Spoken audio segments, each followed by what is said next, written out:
Alors, sans transition, cher Jean-Charles,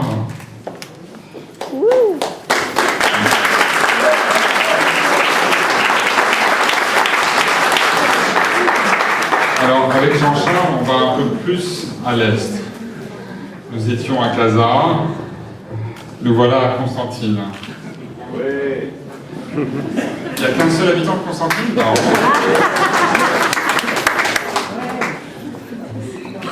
Alors, je suis très heureux que nous soyons ici rassemblés pour vous rendre hommage. En plus, nous avons le plaisir d'avoir avec nous 2 consuls généraux de France à Tel Aviv, ce qui montre à quel point vous avez travaillé étroitement avec eux. Colette Le Baron, qui m'a fait la surprise ce soir, et qui a été pendant 5 ans consul général à Tel Aviv, qui a fait un excellent travail. Et Patrice Maton, qui est avec nous depuis 1 an et demi, et qui a réussi à organiser des élections fort compliquées, et qui a réussi aussi à moderniser le consulat. Et ce n'était pas facile, parce que, évidemment, tout changement se heurte à des obstacles, et qui a réussi aussi, en même temps, à faire son travail de présence sur le terrain, puisque j'étais avec lui dans le sud, à Kiryat Malari, à Ashkelon, ou à Beersheva, ou à Ofakim, pendant les bombardements. Alors, Jean-Charles, je me disais, vous êtes né à Constantine. Vous êtes né à Constantine, dans une Algérie que vous avez néanmoins quittée très jeune, je ne sais pas, 4 ans, effectivement. Ah, vous avez peut-être vous avez quelques souvenirs. Après des études à l'école normale de Montpellier, et une carrière, ma foi, brève dans le système éducatif français, en qualité d'enseignant dans une école primaire à Agde, vous devenez commissaire général des éclaireurs et éclaireuses israélites de France à Paris. C'est vrai qu'il y a pas mal d'éclaireurs et d'éclaireuses ici. Alors, chez les éclaireurs et les éclaireuses, ce qui tombe bien en cette période de fête des Lumières, vous recevez un nom assez intéressant, assez curieux. Je n'y aurais pas songé. À l'époque, votre nom de totem, c'est Grizzly. Il y aura peut-être un coup de griffe qui m'a échappé. Encore que c'est peut-être le côté nounours. Je ne sais pas. Dans ce moment de 5000 scouts et 600 cadres, vous êtes en tout cas Grizzly. Et on vous connaît pour votre hospitalité, beaucoup plus que pour votre férocité. Alors, c'est l'occasion de rendre hommage à votre épouse, Sylvia.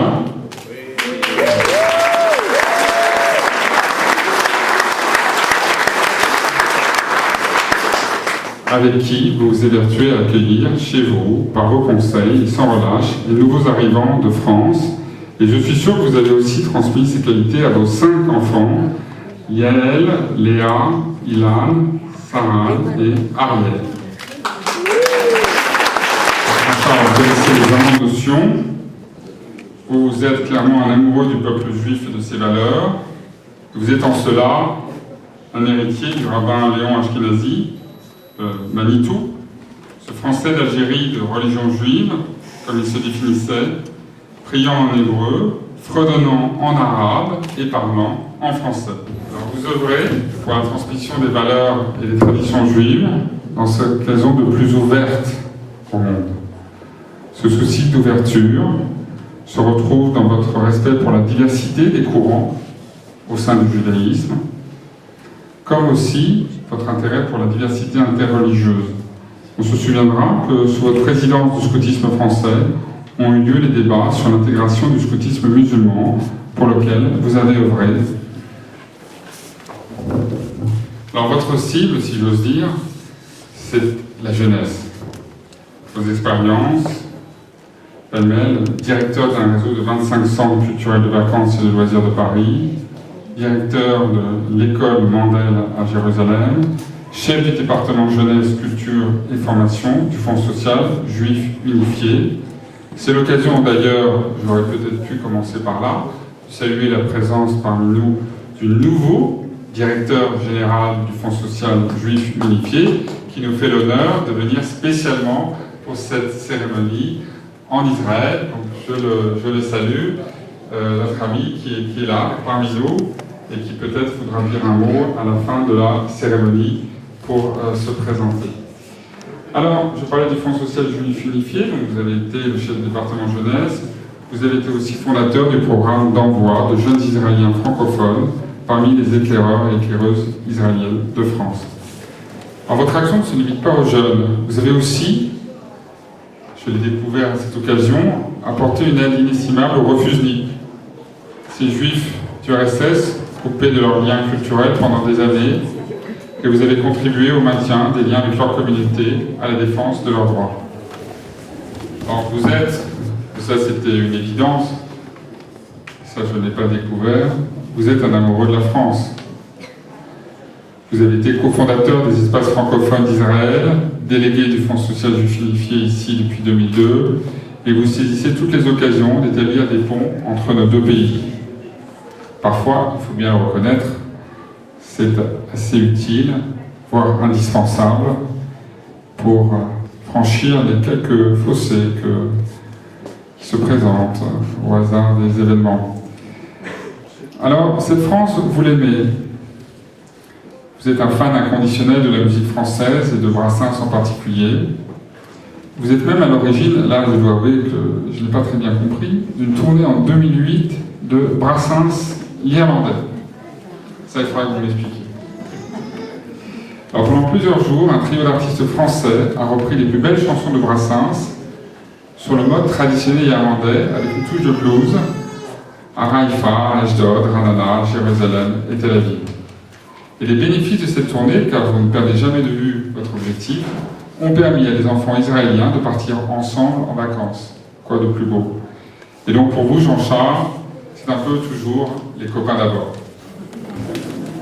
Alors, dernière facette de votre personnalité, et je m'arrêterai là parce qu'on y passerait la nuit sinon.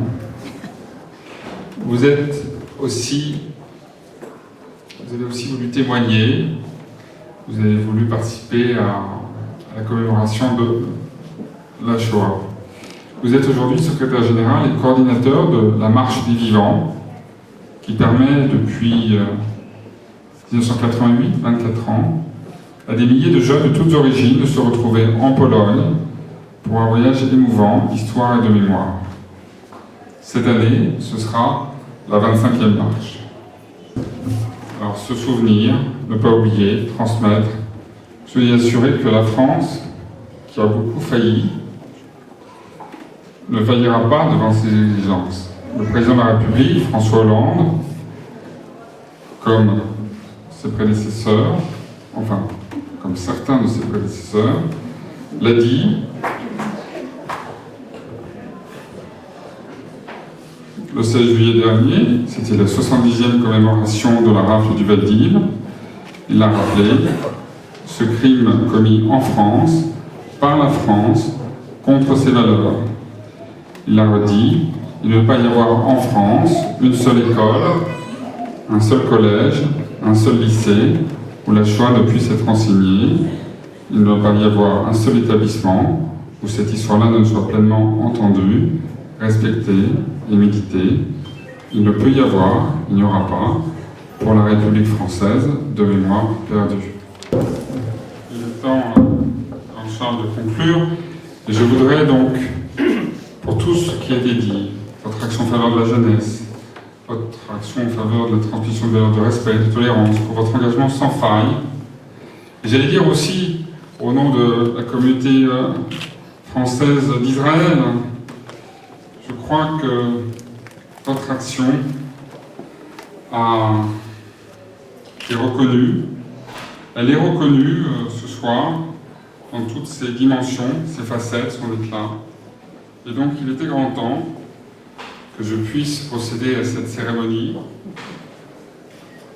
Et donc, au nom du président de la République, Jean-Charles, et en vertu des pouvoirs qui me sont conférés, je vous fais chevalier de l'Ordre national du Québec.